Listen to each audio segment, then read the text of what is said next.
Welcome to Your Moment with Miguel Ramirez.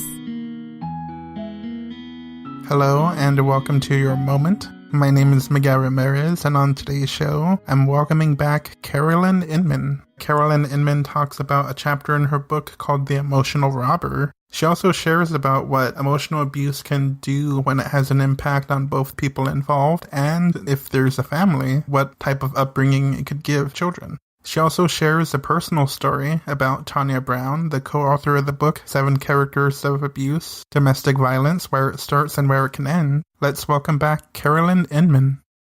In terms of emotional abuse, how does emotional abuse impact someone's life? Well, emotional abuse, it's subtle in a way. If I'm feeling sad and a person tells me that I shouldn't feel sad anymore, and I love that person, I respect that person, I'm with that person, what starts to happen is that I don't know when I'm sad anymore. I don't know what my feelings are, and that's what the emotional robber is, which is part of emotional abuse. There was an example, the co-author, Tanya Brown, the youngest sister of Nicole Brown Simpson. They had trials almost every day for 4 years. There were 4 separate trials they were a part of, and they have to pretend that they're all stoic and everything.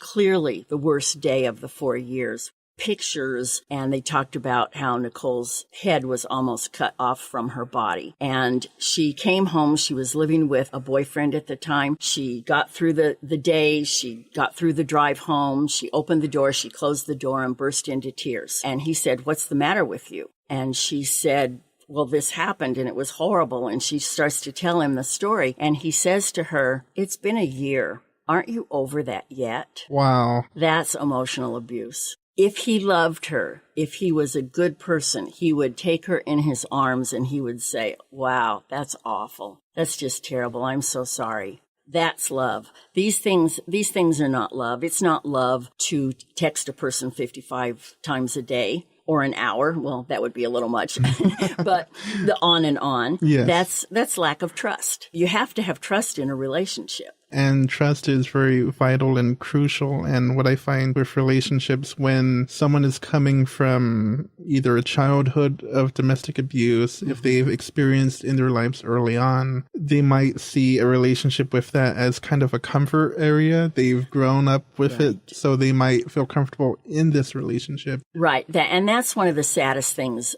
There was a rich lady that Tanya was advocating for way before we wrote the book, but it was the same kind of thing. And all kinds of things were happening to her. She had no money. She was not rich. Her husband was rich. He gave her an allowance and so forth and so on. And at the end, she said, well, she had decided to stay for the children. And in the book, we point out that that's kind of a myth in a great number of cases, because what Diane, the person in the book, didn't realize is that she was raising a potential, not absolute, but potential abuser and a potential victim, because that is what they grew up with. And so a lot of the people that are doing these are acting out what they knew from their childhood. I'd like to thank Carolyn Inmon for dropping by. Next week, we'll touch more on relationships and the type of characters when it comes to domestic violence. To follow me on social media, that is Twitter, Tumblr, SoundCloud, YouTube, LinkedIn, and Facebook, you can find me at mramirez200. I hope you're having a happy Friday. Thank you for listening, and have a good day. Stay up to date with news, interviews, and upcoming show episodes by following Your Moment with Miguel Ramirez on Spreaker.com. New episodes released every Friday at 6 p.m.